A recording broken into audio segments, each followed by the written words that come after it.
시청자 여러분 안녕하십니까? KBS 쟁점 토론 강경식입니다. 세계는 지금 모든 학문과 산업 분야의 경계가 허물어지는 4차 산업혁명 시대로 급격하게 변화하고 있습니다. 이스라엘의 유발 하라리 교수는 학교에서 배우는 80~90%는 아이들이 40대가 되면 필요 없는 것이 될 것이라 주장하였습니다. 미래를 대비하는 교육이 절실합니다. 오늘은 이성문 교육감님을 모시고 4차 산업혁명의 흐름 속에 아이들의 미래교육 어떻게 준비하고 있는지, 배려와 협력으로 모두가 행복한 제주교육 잘 만들어 가고 있는지 제주 교육 현안 함께 짚어보도록 하겠습니다. 교육감님 안녕하십니까? 반갑습니다. 네, 반갑습니다. 새해 복 많이 받으십시오. 네, 복 많이 받으십시오. 우리 교육감님이 예전에 보면 항상 노란 리본을 달고 나오셨는데 그렇습니다. 예. 오늘은 동백꽃을 달고 나오셨는데요.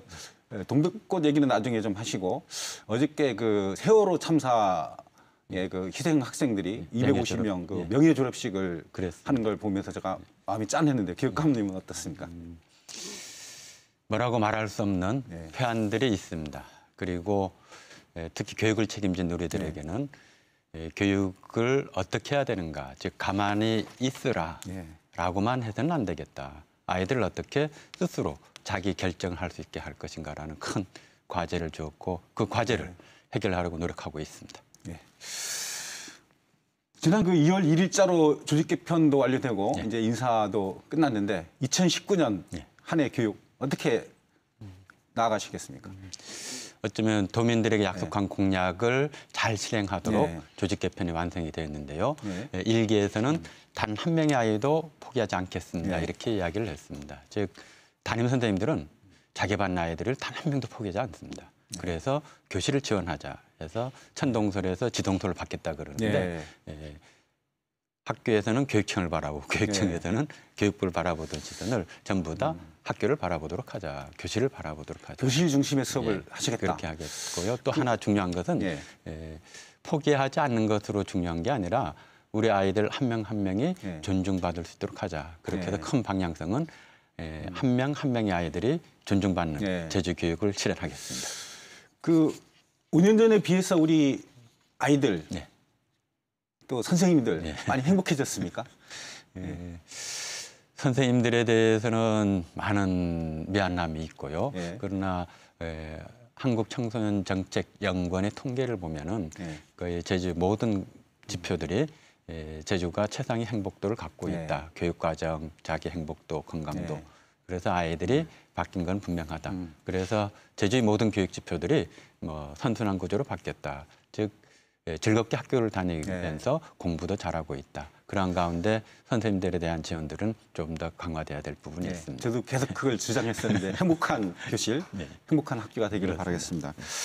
아까도 교육감님 말씀하신 사람이 먼저인 교육, 아이들 한 명 한 명이 존중받는 교육, 또 그러기 위해서 리더십, 평가, 행정혁신을 통해서 공교육을 강화하겠다. 계속 이렇게 강조해 오셨는데 이성문 교육감님의 이런 정책들 이성문 호 잘 수행하고 있다고 보십니까? 큰 방향 속에서는 모아지고 있고 준비가 잘 되고 있습니다. 잘 될 겁니다. 기대해 보십시오. 기대를 해보겠습니다. 이성문 교육감님이 이제 취임하시면서 계속적으로 이제 확대해왔던 게 이제 교정 공모제. 0점 몇 점씩 계속 점수를 준비해왔던 그런 선생님 입장에서는 상당히 좀 불만이 많은데 이게 좀 일반 선생님들의 비율을 30%까지 하면서 좀 파격적으로 공모제를 하면서 좀 불만도 많은 것 같습니다. 어떻게 보십니까? 차근차근 준비했던 분들에게는 사실은 자리가 빼앗긴다는 느낌이 들 겁니다. 그러나 우리나라처럼 교장 승진 구조를 갖고 있는 나라는 없습니다. 대부분 다 공모해서 채용을 일정한 기준만 되면 채용해서 공부를 하는 건데요. 저는 특히 학교 현장의 변화를 위해서는 교장들의 리더십이 혁신과 경쟁이 있어야 된다고 봅니다. 그렇다면 크게 세 부류의 교장들이 서로가 보완해가면서 가야 되겠다. 기존의 승진 구조 한 3분의 1, 그다음에 전문직을 통한 승진 구조 3분의 1, 나머지 3분의 1은 평교사에게도 기회를 줘야 되지 않느냐. 그러면서 이 세 그룹이 서로가 보완하고 경쟁하면서 학교의 혁신을 끌어낼 거라고 그 봅니다. 학교와 지역사회에 큰 활력이 되고 있습니까? 교장 공무제를 통해서. 어쨌든 뭐 그 지역사회의 결합도라든지 예. 지역 학부모, 지역사회 공감대는 대단히 높습니다. 아, 예. 요즘 그 도내 학부모들 사이에 그 아이비 교육과정 관심이 상당히 높은데요. 그렇습니다. 대한민국의 교육의 패러다임을 완전히 바꿀 것이다. 네. 이런 주장이 있는가 하면 실험 대상이 된 아이들이 희생이 될 것이다. 이렇게 좀 찬반 논란도 있습니다. 아이비 교육과정이 어떤 겁니까? 현재 대한민국 교육의 문제들은 한 개의 질문에 한 개의 정답만을 요구합니다. 정답이 두 개 있으면 안 됩니다. 예. 예를 든다면 4 더하기 3은 예. 몇입니까? 7. 예. 정답 두 개 안 나옵니다. 사지선다형 뭐 이런 예, 것들. 예. 예. 그런데 7은 어떻게 만들어집니까? 한번 시청자 여러분께서 어떻게 만들어지겠습니까? 이건 답이 지적 수준에 따라서 다양하게 나옵니다. 네. 즉 우리가 질문을 어떻게 해줌으로써 아이들이 상상력을 발휘하게 할 것이냐 이렇게 되는데 아이비 교육 과정이라는 것은 기본적으로 평가를 자기 자신의 생각을 예. 스스로 표현하고 그거를 정리해서 공감할 수 있도록 만들어주는 것이 교육이 처음과 끝으로 가고 있습니다. 그래서 기존의 대한민국 교육 과정을 넘어설 수 있는 하나의 대안으로서 충분히 역할을 할 것이다 이렇게 봅니다. 어떤 단답형이 아니라 주입식 교육이 아니라 어떤 논술, 어떤 토론, 어떤 자기 주장이 이제 자기 다양하게 나올 수 있다. 이런 교육으로 봐야 되네요. 그럼에도 불구하고 점수라든가 뭐 경쟁이라든가 평가는 그대로 존재하는 거 아닙니까? 여전히 뭐 그런 부분이야 존재할 수, 평가는 있는 거니까요. 보통 우리가 수능이 9등급으로 돼 있는 것처럼 아이비는 7등급으로 되어 있는데 이런 부분에 있어서는 있습니다. 그러나 그 점수를 취득하는 과정과 내용이 전혀 틀리다는 거죠. 우리는 수업 방식은 어떻게 되죠? 수업 방식은 기본적으로 아이비에서 각 과목별로 주제를 정해줍니다. 예를 든다면 역사 같은 경우 세계와 전쟁 이렇게 하면 교사가 주제 4개 중에 어느 하나를 아이들하고 소통을 해서 주제를 정하면 이 주제를 가지고 꾸준히 수업을 합니다. 그러니까 교과서가 별도로 없고 진도로 별도 나가는 게 없습니다. 교과서도 없이? 예, 그렇습니다. 그래서 교과서는 뭐 참고로 우리가 활용할 수는 있고요. 그런 가운데 예를 들어서 출제 경향들이 뭐 논술형으로 될 거니까는 예를 들어서 전쟁은 사회 변화를 어떻게 끌어당 변화에 어떤 영향을 주는가 이런 것들이 실제로 시험 문제가 됩니다. 이게 제주가 가장 그 아이비 교육 과정을 선도적으로 지금 도입하려고 하고 있는데 그렇습니다. 그런 배경과 어떤 기대 효과 어떤 것들이 있겠습니까? 제가 지난 4년 동안에 단 한 명의 아이도 포기하지 않겠습니다. 이렇게 하면서 고등학교 실질적으로 중도 탈락하는 경우 100명 이하로 줄이지를 못했습니다. 학교 폭력 일정한 수준 밑으로 내려가지 않았습니다. 그 근본적인 원인을 보면 학교의 수업 과정이 한 개의 정답만으로 강제되고 있습니다. 그렇죠. 그렇기 때문에 어떤 면에서는 한 개의 정답을 그 정답이 아닌 경우는 다 틀린 것이 되는 특히 인문사회과학 같은 경우는 자기 자신을 부정하게 되는 겁니다. 이것이 자기 의견이 존중받을 수 있도록 바뀌지 않으면 안 되겠다. 즉 틀린 게 아니라 다른 거고 다르기 때문에 더 소중하다.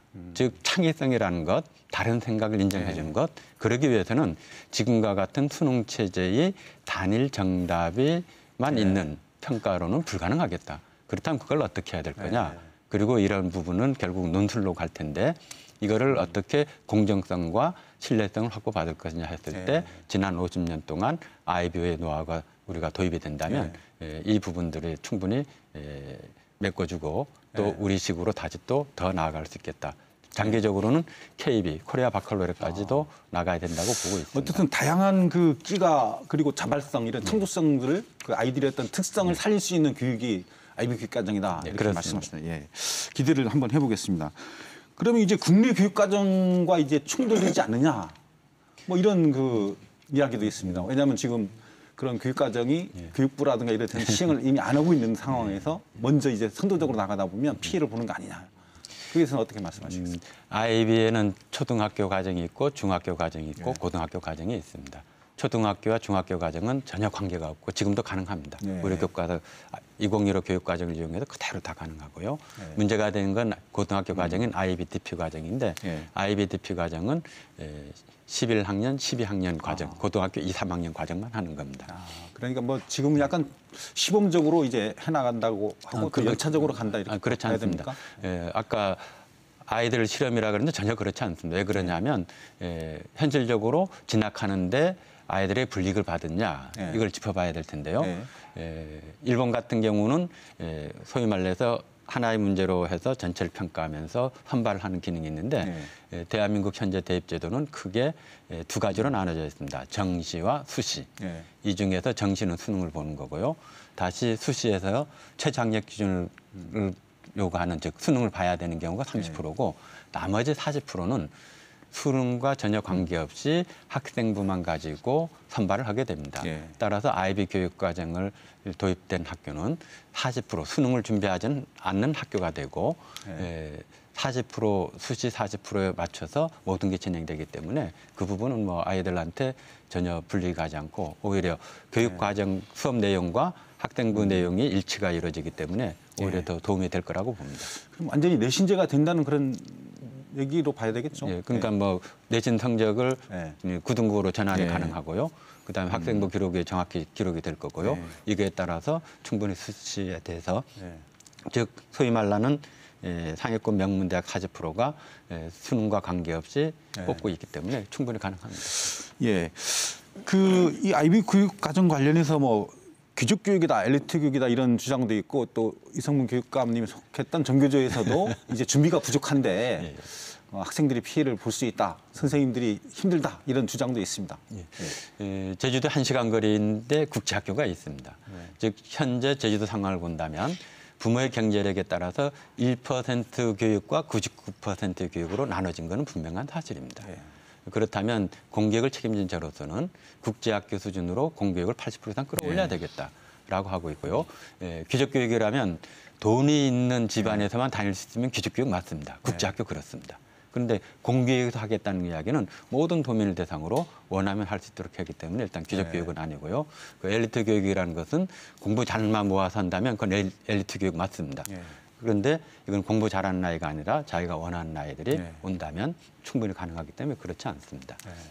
이성문 교육감님 말씀하시는 한 아이도 포기하지 않는 그런 교육이 될 수 있다 이거죠. 그렇습니다. 특히 중요한 것은 읍면적 고등학교가 지금처럼 놔둔다면 인구가 줄어들면서 인구 절벽에 따라서 통폐합 논란이 나올 수 있습니다. 따라서 IB 교육과정이 읍면적 학교에 도입이 되어서 선택하는 학교가 된다면 지역사회에서도 큰 희망이 될 겁니다.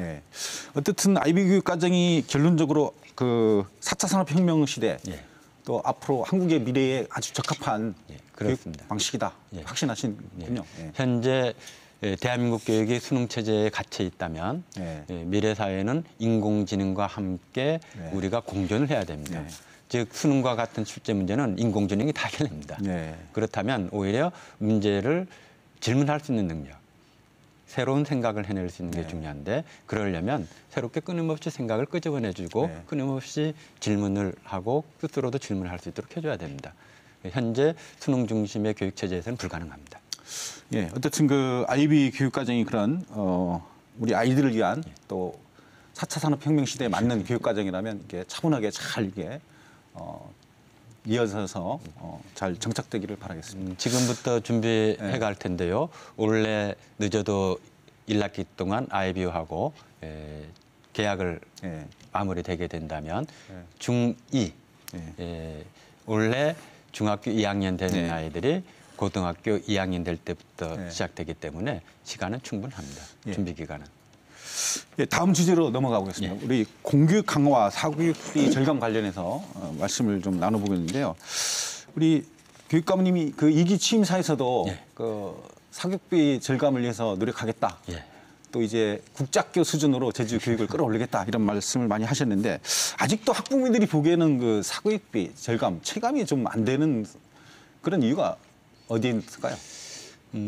고교 무상 교육하니까는 사교육비에 조금 더 쓸데 생겼다라는 농담까지 하는데 사교육비에는 조금 초등학교 저학년 이하하고 예. 그 위에 조금 나눠야 될 것 같습니다. 초등학교 저학년 이하는 좀 돌봄 기능이 예. 있기 때문에 이왕 아이 보낼 거라면 뭔가 공부를 시켜야 되겠다라고 결합되면서 되고 있는데 이 부분에 대해서는 돌봄 기능을 다 확대하고 예. 수용을 돌봄 하도록 확대, 하겠습니다. 그다음에 초등학교 고학년하고 중학교 같은 경우 고입과 예. 그다음에 대학 고등학교는 대입 이렇게 연결될 텐데 이 부분을 공교육 학교 내에서 흡수할 수 있는 방식들, 방과 후 과정들을 잘 예. 설계해서 수용을 하면서 사교육을 획기적으로 줄이는 방안들을 임기 내에 꾸준히 예. 실천하겠습니다. 국제학교 수준으로 공교육을 강화하겠다. 예. 그 국제학교와 교류도 많이 하시는 걸 알고 있는데 그게 가능할 것 같습니까? 국제학교 수준으로 된다면 교사의 질을 따질 텐데요. 예. 현재 제주도 교사들의 전 세계에서 유일하게실이 해외 지금 핀란드, 그다음에 영국, 아일랜드, 호주, 예. 캐나다, 그다음에 하와이 이렇게 6개국에 약 한 100여 명 이상의 약 150명 원래까지 하면 선생님들이 2개월 내지 6개월 파견 근무해서 온 선생님들이 있습니다. 예. 그래서 이런 선생님들이 기반이 되니까는 기본적인 층들이 점점 확대될 거고요. 그다음에 교육 과정, 수업 내용, 평가의 문제들이 수능에 같이 있었던 거를 IB 교육 과정이 도입되면서 그리고 또 하나는 혁신학교 예. 같이 연결이 되면서 이 부분에 있어서는 제주도가 유일하게 진행되고 있어서 충분히 국제학교 80%까지는 국제학교와의 교류도 많이 하고 외국으로 선생님들 그렇습니다. 파견해서 많은 연수 교육도 하시면서 이제 국제학교 수준으로 만들려고 노력을 많이 하시는 것 같은데요. 그런 공교육 강화 차원에서 우리 교육감님께서는 혁신학교 지금 예, 28개교인가요? 예, 혁신학교도 아주 열심히 하고 있는데 지금 혁신학교에 오히려 학력이 저하된다 이런 이야기도 있습니다. 혁신학교와 관련해서 좀 한 말씀 부탁드리겠습니다. 혁신학교 학력이 저하된다는 것은 동의할 수 없고요. 예. 왜 그러냐면 서울 같은 경우 강남하고 강북하고 확연히 차이가 납니다. 예. 그리고 강남에는 혁신학교가 없습니다. 왜? 굳이 하지 않아도 되니까. 강북에 가장 약한 곳을 먼저 혁신학교였기 때문에 이 둘을 행적으로 비교한다는 건 그렇게 비교되는 건 바람직하지 않고 또 비교 대상도 틀립니다. 혁신학교에서는 기본적으로 아까 IB 교육과정과 유사하게 저리 평가 방향을 그쪽으로 잡고 있습니다. 하나의 정답을 갖추지 않고 아이 스스로 창의성을 어떻게 하고 협력적 관계를 어떻게 가지면서 함께 배움의 공동체를 형성할 수 있느냐라는 거에 큰 방향성을 갖추고 있기 때문에 그 학력에 뒤떨어진다는 건 동의하지 못하겠습니다. 예. 어쨌든 혁신학교가 어떤 지역도 혁신하고 아이들이 행복한 그런 또 교실 중심의 수업으로 가는 그런 부분으로 좀 더 나아갔으면 좋겠고요. 돌봄 교실 아까 교육감님께서 돌봄 교육은 찬성하시죠? 돌봄 교실 확대하는 부분에. 가능한 한 예. 우리 사회가 직장인 문화가 육아 기간에 있는 부모님들이 편안히 할 수 있도록 서구처럼 되기 전까지 그 과정에서 교육계에서 특히 학교에서 할 수 있는 부분들은 최대한 해야 될 거라고 봅니다. 예, 어쨌든 돌봄교실 관련해서 지난 12월 달에 이제 돌봄교실과 관련된 특시 적정 교육을 하도록 공문을 보냈다가 1월 달에 갑자기 또 좀 축소하는 방향으로 가서 700여 명의 학생들이 돌봄교실에서 탈락했고 또 이미 뽑았던 선생님들도 지금 일부 혼란이 있는데 지금 어떻게 해결이 되고 있습니까? 단체 협약이 갖고 있는 영향력에 대해서 실무부서에서 이게 경험이 적어서 단체 협약을 진행하는 팀과 사업부서하고 충분히 소통이 안 된 부분이 있어서 혼란이 야기되었습니다. 그래서 단체 협약이 진행이 되면서 그거에 따른 결과로 수석 조치로서 진행이 되면서 예를 들어서 학급당 25명 내외했던 거를 학급당 25명으로 잘라버림으로써 수용이 못했던 부분을 이번에 학급을 증가하고 또 인원도 채용을 해서 수용하려 하고 있습니다. 어쨌든 문제가 없도록 해결이 된 걸로 보겠습니다. 제가 의원일 때도 그렇습니다만은 이제 우리 선생님들이 행복해야 아이들이 행복한데 지금 많은 선생님들이 명퇴를 신청하고 학교를 떠나고 싶다. 교권 침해도 심각한데 이런 문제들을 어떻게 지금 해결해 나가고 있죠? 선생님들이 가장 힘들 때가 학부모하고 학생들하고 관계가 힘들 때가 있습니다. 이게 하루아침에 바뀌지는 않고 우리 문화가 바뀌어버렸다고 봅니다. 즉 우리 공교육에 대한 불신과 맞물려서 학부모들이 끊임없는 문제제기 그리고 우발적인 아이들의 여러 가지 상태 이런 부분 복합적으로 선생님들이 마음을 많이 상처를 줬던 부분이 있습니다. 네. 따라서 이거를 위해서 교원들에 대한 힐링 캠프라든지 네. 그다음에 정신적 지원이라든지 그다음에 수업에 집중할 수 있도록 행정적 지원을 해서 아이들에만 집중할 수 있는 환경들을 만들어가고 있는데 선생님들에 대한 마음을 좀 더 살피겠습니다. 구체적으로 그 선생님들이 교실에 아이들에게 집중하기 위해서 어떤 업무를 경감하기 위한 어떤 구체적인 정책들이 있습니까? 예, 일단은 담임 선생님만큼은 초등 같은 경우 기본적인 교무 행정 업무를 하지 않는다라는 걸 전제로 해서 거의 모든 혁신학교인 다운대 배움학교는 다 그렇게 진행되고 있습니다.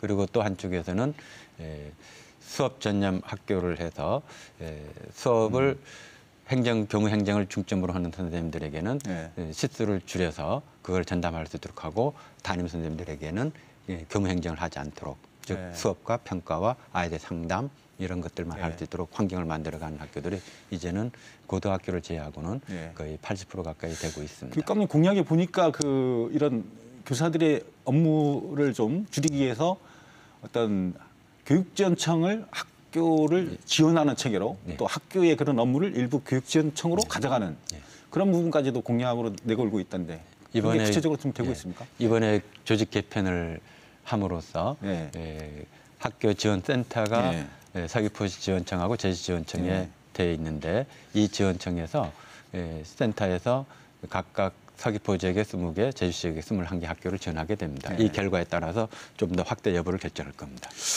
예, 지금 아비 교육과정 도입이라든가 또 이제 이런 그 변화된 이런 부분에 발빠르게 이제 대처하기 위해서는 아까 교장 공무제처럼 어떤 그 분야별 전문성 있는 선생님들을 좀 즉각적으로 투입할 수 있는 그런 어떻게 보면 융통성 이런 것들이 좀 빡빡한 것 같은데 그런 것들도 좀 필요한 것 같습니다만. 그 교사라는 게 국가직 공무원이어서 임용 체계가 대단히 경직돼 있는 게 맞습니다. 그렇죠. 그 특별자치 도니까 좀 그런 것들을 좀 이렇게 제도 개선을 통해서 할 필요도 있다고 봅니다. 그렇게 된다는 이야기는 어떤 면에서는 교원이 지방직하고 맞물려 있는 부분이 있어서 이 부분 대단히 좀 어려운 부분이죠. 고려될 사항들이 많습니다. 좋습니다. 다음은 그 학생 인권과 대한교육, 그 평화 인권 교육 관련해서 좀 이야기를 나눠보겠습니다. 지금 근래에 이제 미투, 그다음 특기생 어떤 폭력 행위 이런 것들이 사회 이슈로 계속 되고 있는데 제주에는 그런 사례가 없습니까? 어떻습니까? 현재까지는 보고되어 있지는 않습니다. 다시 전수조사를 하고 있는데 조사 중입니까? 사실 뭐 그런 것들이 드러나진 않지만 상당히 그 학생들의 인권이 좀 심각하게 뭐 침해되고 있다고 보고 예측을 할 수 있겠죠. 어떻든 간에 숨기려고 하지 않고 학교 폭력이든 다양한 폭력 구조들은 자꾸 드러내야 된다. 통계 수치에 없다 이런 게 연연하지 말고 드러내야만 해결이 된다라고 끊임없이 이야기하고 있습니다. 어쨌든 그 청소년들이 혈기가 왕성하다 보니까 학교 폭력 문제 계속 노력을 하지만 좀 우리 폭대기까지 만들어서 지금 열심히 노력하고 있지만 이제 해결은 좀 쉽지 않죠. 그런 것들은 어떻게 지금 노력을 하고 있죠? 아까 근본적인 문제로서 아까 평가에 존중할 수 있는 생각을 인정 욕구들이 있는 성장기에 학생들이 가장 큰 건 인정 욕구입니다. 그렇죠. 이 인정 욕구를 어떻게 충족시켜 주느냐라는 데 일단은 수업 과정에서 인정할 수 있도록 하기 위해서 평가를 바꿔내는 거고요.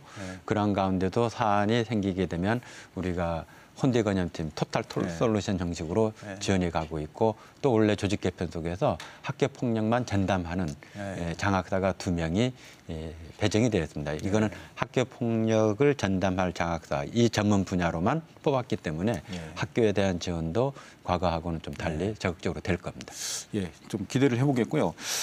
그 사실은 학교는 아이들이 주인 아닙니까? 그렇습니다. 선생님이나 학부모보다도 아이들이 주인인데 이런 뭐 학교 자치 활동, 그다음 뭐 동아리 활동, 학생 활동 이런 것들을 좀 전폭적으로 강화해서 아이들이 학교에 가고 싶은 학교, 즐거운 학교가 돼야 된다고 보는데 이런 쪽에는 좀 관심을 기울이고 있는지요? 어쨌든 저희 그 10대 정책 중에 하나가 학교 자치 강화이고 그 중심엔 학생회가 있습니다. 특히 다운대 배움학교 같은 경우에는 작은 학교인 경우에는 다 모임이라 그래서 학생들 전체가 모여서 스스로를 결정하도록 민주시민 훈련 교육이 되고 있습니다. 따라서 민주시민 교육과 더불어 가지고 이 부분에 대해서는 적극적으로 강화하고 지원하겠습니다. 예, 지금 학식이나 이런 것들도 아이들의 의견보다는 선생님이나 이런 분들에 의해서 많이 이제 만들어지고 그러는데 제주도는 학생 인권 조례가 없습니다. 어떻게 된 거죠? 그 학칙 같은 경우도 현재 열려 있긴 합니다. 예. 그런데 일단 학교운영위원회 결정 단위에 들어가면 상대적으로 이제 반영이 되는 비율이 낮은 건이고요. 예. 학생 인권 조례이기보다는 더 위에 조례가 제정이 되어 있긴 합니다. 그거는 교육 주체, 학생, 교사 이렇게 같이 각각의 역할과 권한을 규정한 게 있는데 별도의 학생 인권 조례는 없습니다. 최근에 학생들 스스로 조례를 만들어야 되지 않냐 움직임도 그런 부분들을 이제 주시하고 있습니다. 아이들을 좀 주축으로 하면서 또 의회하고 좀 협력을 해가지고 정말 아이들이 중심이 되는 그 학생 인권 조례가 좀 탄생됐으면 하는 바람을 가져봅니다. 그 학교 부적응 학생도 상당히 지금 문제가 되고 있는데 지금 대안교실을 고등학교만 지금 학생문화원이 운영하고 있습니까? 어떻게 되고 있죠? 우리가 모든 학생을 대상으로 하고 있는 게 평화교실이라는 게 있습니다. 그래서 선생님들이 원하면 평화교실을 해서 그걸 운영하는 경비를 지원하고 있습니다. 이런 가운데 그래도 학교 내에 문제가 있다면 대안교실을 학교 내에 운영하고 있습니다. 그리고 여기서도 또 힘들다면 어떻게 하고 있느냐면은 어울림 학교라 그래서 학생문화원의 고등학교 대상으로 운영하고 있고 올해는 처음으로 중학생을 대상으로 탐나교육원의 어울림 학교와 같은 과정을 하고 있고요. 그러한 가운데 또 문제가 있다면 방송통신 고등학교에 진학 혹은 상담 교사들 같이 파견돼서 논의를 하고 있고 아예 독립된 대안학교도 필요하다는 주장이 예전부터 많이 있었습니다만 그건 좀 힘든 상황입니까? 그것은 과거부터 끊임없이 두 개가 부딪혔으면 하나는 별도로 필요하다. 또 하나는 별도로 분리하는 것은 딱지 붙이는 것이다. 즉 특수학교도 통합 교육을 해서 일반 학생과 끊임없이 통합해서 제대로 적응하려고 하고 있는데 학교 부적응인 학생을 또 별도로 분리해서 한다는 것은 오히려 교육적으로 바람직하지 않다라고 하고 있고 저 역시 이쪽에 동의를 하고 있습니다. 예. 그리고 그 학교 부적응 학생들이 이제 산업체라든가 아니면 학원이라든가 아니면 다른 지역 같은 경우는 대학의 강의를 받던 것도 학교로 나온 거로 인정을 한다거나 뭐 이게 졸업에 이렇게 영향을 미치는 걸로 알고 있습니다. 그렇게 좀 융통성 있는 제도. 그러면 아이들이 좀 더 좀 청소년 시절 이렇게 그 어려운 그 가기 싫은 학교보다는 이렇게 해서 좀 융통성이 있지 않을까 보는데 그런 것들은 없습니까? 그런 제도는? 중요한 잘 지적해준데요. 아까 제도적으로 있는 시스템을 이야기했지 않습니까? 평화교실, 대안교실, 대안교육기관 학교, 그다음에 방송통신 쪽, 그다음에 또 하나는 아까 대안교실 쪽에서는 아이들이 원하면 직업교육을 할 수 있도록 지원하고 있습니다. 그리고 그런 것들 인정해주고 있고 그래서 그런 부분들은 보완되고 있고요. 이러한 가운데 또 중독 탈락한 학생들을 어떻게 할 거냐 이거에 대한 지원책도 지금 갖고 있습니다. 그런 것들에서 좀 더 다양하게 폭을 열어줬으면 하는 바람이고요. 그리고 고등학교 입학 후에 이제 적성이 안 맞아서 뭐 일반 계곡에 있다가 이제 특성화고 가고 싶다. 뭐 그러면 이게 서로 이동이 정원이 있어도 전학이 가능합니까? 전학이 가능합니다. 아 그런 그 특성화고니 일반 계곡 상관없이 전학이 가능합니다. 그런 가운데 이제 좀 필요한 학점 이수들은 뭐 보완이 되고 있으니까. 지난해 그 4.3 70주년입니다. 우리 이성문 교육감님도 이제 4.3 유족으로서 여러 가지 활동도 많이 하셨고 또 아이들 교육도 많이 하고 있는데 또 전국화를 위해서 많이 노력하셨는데 지난해 특히 4.3 평화 인권 교육이 좀 집중적으로 이루어졌습니다. 어떻게 이루어졌습니까? 일단 제주도에서 초등학교부터 고등학교 졸업한 아이들이 4.3이 가치와 철학, 아픔을 내면화시키자 해서 4.3이 내면화. 이렇게 해서 각 학년 급별로 교육과정을 1차적으로 만들었고요. 그다음에 이것을 전국화시키기 위해서는 두 가지를 했습니다. 하나는 새롭게 검인정 교과서의 집필 기준을 오히려 이제까지는 교과서가 집필되고 난 다음에 문제점을 제시했는데 처음으로, 전국에서 처음입니다. 처음으로 집필 기준에 4.3이 방향성을 정해서 지금 그 뭔가 위원회에 반영을 시켰고요. 그 다음에 또 하나는 교사가 4.3을 잘 알아야 되겠다. 그래서 전국적으로 10,000명의 교사를 연수시키면 교사 한 사람에 300명에게 영향을 끼칩니다. 즉 10,000명의 교사를 연수시켜서 300만의 아이들에게 알게 하겠다. 이렇게 해가지고 작년에 1,000명, 올해도 1,000명 이상을 연수시킬 생각입니다. 그리고 세계화를 위해 가지고 사단 평화 인권 국제교육 심포지움을 해서 세계적 교육 틀을 만들어냈습니다. 예, 하여간 그 4.3 관련해서는 우리 4.3 유족들이 이성문 교육감님을 상당히 칭찬을 많이 하시대요. 이 전국화를 위해서 많은 교육도 해주시고 앞으로 그런 평화 인권 교육이라든가 또 아이들이 보면은 이제 상당히 그 지식 위주의 공부를 많이 하는데 어떤 인문학 교육이라든가 철학적 이런 부분에서도 좀 많은 관심을 이제 가져주셔야 될 것 같습니다. 다음 그 특성화고 관련해서 이야기를 좀 나눠보겠습니다. 지금 교육부가 1월 달에 지금 2018년 8,000개의 그 현장 실습 선도 기업을 2022년도에는 3만 개로 확대하고 이제 기업에도 어떤 정책 자금이라든가 뭐 우대금리 혜택을 주고 또 실습 학생들에게도 이제 수당을 현실화하면서 이거를 좀 더 강화하는 방향으로 이렇게 이제 그 직업계고 현장 실습안을 이제 발표를 했는데 우리 제주에서 안타깝게도 1년 전에 고 이민호 군이 이제 실습 과정에서 안타까운 사고를 당해서 이제 사망 사건이 있었는데 우리 교육감님께서는 지금 이런 그 정부 정책 어떻게 보십니까? 긍정적으로 봅니다. 저는 과거 고 이민호 군 사건이 나왔을 때 가장 우려했던 게 현장의 안전은 제대로 방향이 바뀌지 않고 현장 실습 출구만 줄이는 이러한 안에 나올 우려가 있어서 그때 교육부에다가 요청했던 게 산업체 안전인증제를 실시해 주십시오. 그러면 그곳에 가면 실습생이 그쪽으로 갔을 때 근로감독관이 가서 자연스럽게 산업안전관이 가서 그런 안전을 관리할 수 있도록 하는 시스템, 사회 시스템이 바뀌어야 되지 실습만 줄여서 된 문제는 아닙니다. 이렇게 돼서 과거 사안이 생길 때마다 현장 실습만 줄였던 게 반복되는 우려가 되니 그래서는 안 됩니다라고 했는데 결국은 현장 실습을 줄였다가 학교 현장의 목소리, 아이들이 목소리가 반영이 되면서 다시 현장 실습 출구를 다시 과거로 조금 원위치시키는 이런 과정이 있는데 가장 우리가 같이 이 기회에 우리 사회가 진전시켜야 될 거는 산업체의 안전을 어떻게 확보할 것인가. 이거에 초점을 맞춰야지 현장 실습의 문제로만 해서 해결될 문제가 아니다. 그래서 우리 사회가 현장 산업체, 산재율이 가장 높은 나라 아닙니까, 우리나라가. 이 부분에 대해서 어떻게 할 건가. 즉, 저는 이렇게 큰 방향을 봅니다. 우리 일상적인 안전, 치안은 경찰이, 그다음에 119 소방관이 우리 위긴급 상황을 책임진다면 내 삶의 터전은 산업안전관과 근로감독관이 책임져주는 이러한 시스템으로서 가져오는 게 맞다라고 봅니다. 어쨌든 특성화하고 활성화를 위해서 예산도 많이 투여하고 이걸 적극적으로 가야 된다는 정부 정책에 동의를 하는데 다만 아까 현장 안전 실습, 안전 이 부분에 대해서 철저한 그런 제도 개선들이 돼야 되겠다.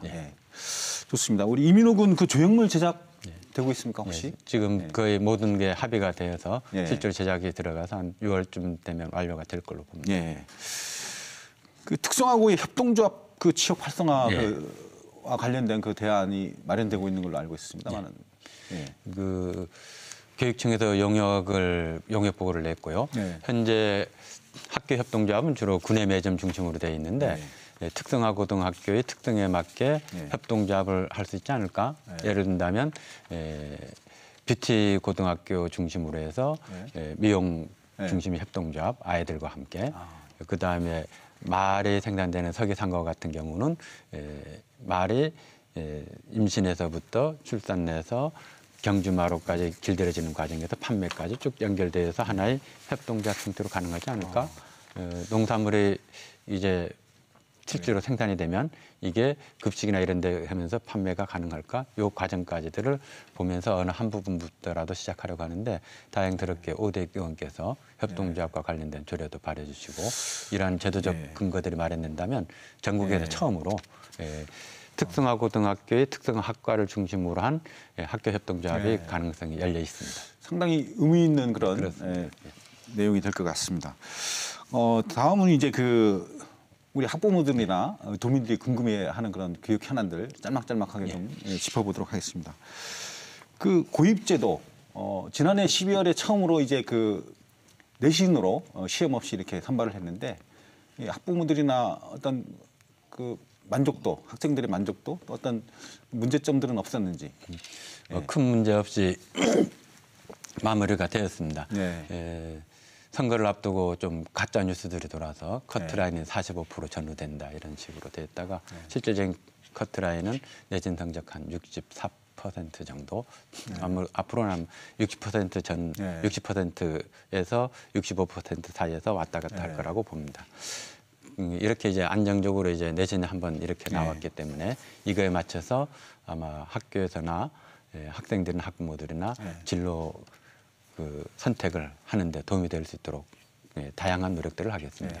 그리고 또 하나는 이제는 재수 개념이 이제는 어서지게 되어 있어서 상대적으로 그런 부분에 대해서는 긍정적이다라고 봅니다. 그럼 예전에 시험 봐서 이제 그 인문계고라든가 이런 데 탈락 학생들이 또 재수를 하고 그랬는데 이제 다른 학교로 다시 흡수하는 그런 체제들이 이제 자연스럽게 됐다는 얘기죠. 그렇습니다. 다행이라고 생각을 하고요.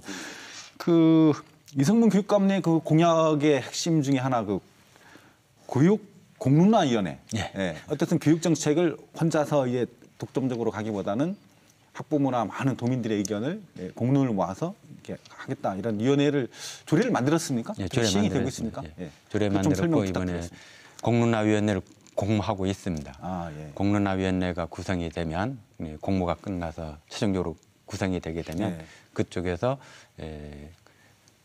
주제를 선택하게 되고 그 주제가 선택이 되면 주제까지도 공론화위원회에서 미리 선택을 해서 어떤 정책 제시하게 됩니까? 공론화위원회가 이렇게 구성이 되면 공론화위원회에서 정책 혹은 민원이나 여러 다양한 교육 과제들을 스스로 모아서 선택을 해서 선택을 모아지게 되면 이 과제를 중심으로 또 위원회들이 구성이 돼야 될 겁니다. 규모는 몇 명이나 됩니까? 현재 정확히 모르겠네요. 운영위원회하고 이제 운영위원회가 있고 위원만 한 12명 전후가 될 겁니다. 좀 인원이 한 100여 명 정도는 돼야 되지 않겠습니까? 주제가 정해지면요. 주제가 정해지면. 이게 주제를 정해지게 되면 공론화위원회는 주제를 선정하게 되고 그 주제가 정해지면 아까와 같이 한 300명이 전후가 되거나 이렇게 될 겁니다. 그 이성문 교육감님이 좀 뜻심 있게 그래도 계속 진행해 왔던 게 이제 친환경 무상급식인데요. 드디어 완성을 했습니다. 축하를 드리고요. 우리 강 전 의원님도 축하드립니다. 저는 저도 상당히 반기는 입장입니다. 어쨌든 그런 그 열악한 그 교육재정 상황에서도 이제 도하고 계속 이렇게 협상을 하면서 이렇게 해오셨는데 소감은 어떻습니까? 어쨌든 이 과정에 함께 해주신 도민 그리고 의회 그리고 또 하나는 통 크게 결단을 해주신 우리 원희룡 지사님들 그리고 끊임없이 관심을 가져주면서 알게 모르게 음으로 양으로 많은 일을 했던 단체들 우리 진행자인 우리 강전 의원님도 의원이 되기 전부터 쭉 급식연대라든가 쭉 했던 그다음에 어린이집 친환경 구축할 때 총대면서 같이들 했던 것들 아닙니까? 그게 드디어 이제 완성이 되었습니다. 좀 그런 과정에 도민이 모아진 힘을 느낍니다. 나가서 우리 교육감께서는 이제 교과서 구입이라든가 수학여행비라든가 또 이제 중고등학생 신입생들에게 이제 교복도 이제 무상으로 하면서 완전한 그 고등학교까지 어떤 무상 교육을 이제 추구하고 계신데 그런 일정들은 어떤 게 잡혀 있습니까? 저는 학부모님들이 공교육에 대한 부담은 없어야 된다고 봅니다. 즉 부모의 경제력에 따라서 아이들 출발선상에 차별받아서는 안 된다. 그리고 공교육에서 예산이 허락하는 한 공교육비는 전부 다 책임져야 된다라는 게 큰 방향입니다. 그런 가운데 이번에 교과서 그다음에 교복비 2학기 때부터 지급이 되게 됩니다. 좀 더 할 수 있다면 이번에 또 하나 되는 것은 다자녀에 대한 방과후 비용을 지불하고 있는데 차근차근 여러 가지 방향들이 있으면 공교육에 들어가는 비용들은 예산이 허락하는 한 최대한 지원을 할 생각입니다. 어쨌든 예산을 열심히 확보도 하시고 또 우리가 좀 선진국 아닙니까? 그래서 그렇습니다. 고등학교까지는 최대한 무상 교육으로 이렇게 가는 게 바람직하다고 생각이 드네요. 제주의 어떤 그 특성에 맞는 우리 교육자치, 우리가 좀 특별자치도다 보니까 그런 부분들을 활용할 부분들이 많은데 교육자치와 관련해서도 좀 한 말씀 부탁드리겠습니다. 교육자치 대표적으로 우리가 재정과 관련해서 도조례로 위임이 되어 있기 때문에 도대 전출금을 3.6%에서 5%로 확대시켰습니다. 그다음에 제주특별자치도의 가장 큰 대한민국 교육에 영향을 준 거는 저는 교육자치에서 교육감, 교육견 직선제라고 봅니다. 네. 이렇게 제주도 시작해서 전국적으로 확대가 되어 있고요. 네. 그런 가운데 또 아이비 교육과정을 도입하는데 큰 힘이 되어 있던 게 현재 제주특별자치도의 교육 자율학교 규정들이 있습니다. 따라서 이러한 규정들을 활용해서 제주교육이 대한민국 교육이 중심이 될 수 있도록 열심히 하고 있습니다. 어쨌든 그 지금 아까 혁신학교라든가 예전에 자율학교 또 어떤 그 특별법에 따르면 제주도의 특성에 맞는 어떤 교육과정까지도 편성할 수 있는 그런 조항이 있지 않습니까? 네, 그런 그렇습니다. 것들을 충분히 활용해서 아까 교육감님께서 말씀하신 어떤 국제학교 수준의 공교육을 이렇게 만들어 나가는 어떤 그런 것들이 좀 필요하다고 보시는데 앞으로 이제 특별법도 이제 전면 개정을 하겠다고 이제 정부가 이제 공약해 놓은 상황인데 그런 부분에서 좀 준비하고 있는 것들이 있습니까? 교육감 협의회에서 함께 준비하는 것이 있고요. 네. 또 특별법에 조금 더 진전시켜야 될 부분들이 내부적으로 교육자치추진단에서 네. 준비를 하고 있습니다. 네. 그것들이 구체적으로 안들이 나오게 되면 네. 도민들의 의견 수렴 과정을 또 거치겠습니다. 예, 조금 껄끄러운 질문이 될 수는 있겠습니다만 유아교육 우리 단설 유치원과 관련해서는 이제 이성문 교육감께서 지속적으로 이 정책은 이제 좀 반대 입장을 갖고 왔고 또 일부 의원님들과 또 이제 그 유아교육을 하시는 선생님들 입장에서는 이제 단설 유치원 반드시 필요하다 이런 주장들이 계속돼 왔습니다. 어떻게 보십니까? 우리가 단설 유치원이라면 사립은 다 단설 유치원입니다. 네. 그러니까 단설 유치원이 없지 않습니다. 그러니까 사립은 전부 다 단설 유치원이고요. 네. 이제 공립을 어떻게 할 거냐인데 내부에서는 승진 구조에 따라서 자리도 필요하고 단설 유치원 이렇게 되는데 저는 현재 단계에서는 최대한 유치원에서 원아들을 수용할 수 있도록 돼야 된다는 게 1순위라고 봅니다. 그래서 교원이 국가 공무원이기 때문에 교원 수가 확보되는 대로 학급 수를 계속 늘리고 있고 이 늘림 속에서 수용될 수 있도록 하려고 있습니다. 그러한 과정 속에서 어떻든 간에 병설이 있을 때 초등학교하고 별도의 단설 유치원을 가는 거는 현재 통합거나 전체적으로 바람직하지 않다고 보고 있고 1차적으로는 최대한 수용하고 그 이후에 다른 논의들은 그 다음의 과제로 보고 있습니다. 예, 어쨌든 그 유아교육과 관련해서도 좀 더 관심을 갖고 노력을 해주시기를 바라겠고요. 이번에 조직 개편에서 가장 크게 확대된 게 유아교육입니다. 그러니까 과거에 없었던 장학관과 장학사 한 명이 더 증대했으니까 기존에 비하면 뭐 거의 80%가 전문직에 더 확대되었습니다. 어쨌든 그 우리 아이들의 인품이나 모든 것이 10세 미만 때 많이 이제 내가 배운 건 유치원 때 다 배웠다. 그렇습니다. 유치원 때 다 이렇게 이루어진다고 하던데 그 부분에서도 좀 관심을 가져주시고요.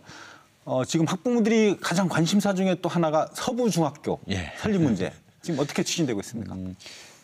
중앙투자심사위원회에서 조건부로 통과가 되었습니다. 통과가 됐습니까? 현재 그 주거 밀집 지역하고 위치가 너무 멀리 떨어져 있으니 이 부분을 주거 밀집 지역과 가까이 하라 해서 세 군데의 지정지를 보고 그중에 추진위원, 지역의 추진위원과 함께해서 한 군데를 정했고 이 정해진 거에 따라서 교육환경 영향 평가를 받으면 이거에 따라서 다시 중앙투자심사 다시 절차를 받아서 확정을 받게 되면 그럼 언제쯤 설립이 된다 이런 몇 년도 이런 부분이 관심이 빠르면은 원래 절차가 끝나고 토지 매입까지 원래가 된다면 내년 내후년 21년 계약이 가능하고요. 2021년 이게 빠르면 조금 늦어진다면 이 안에 하유지들이 있어서 토지 매입이 속도에 따라서 결정되리라고 봅니다.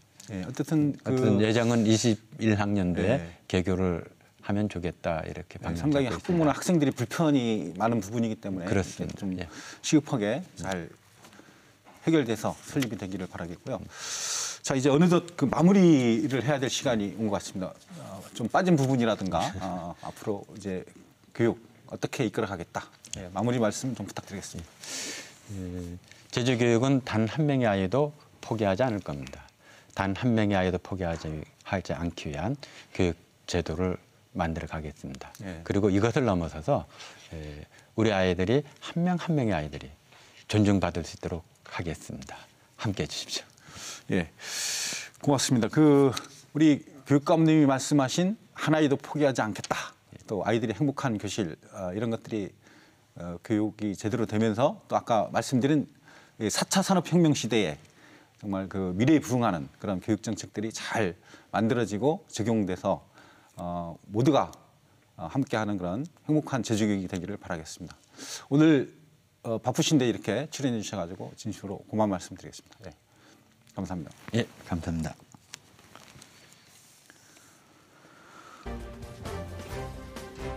예, 급격하게 다가오는 4차 산업혁명 시대의 미래 교육을 어떻게 준비하고 대응해야 될지 교육당국과 함께 우리 모두가 함께 고민하고 지혜를 모았으면 합니다.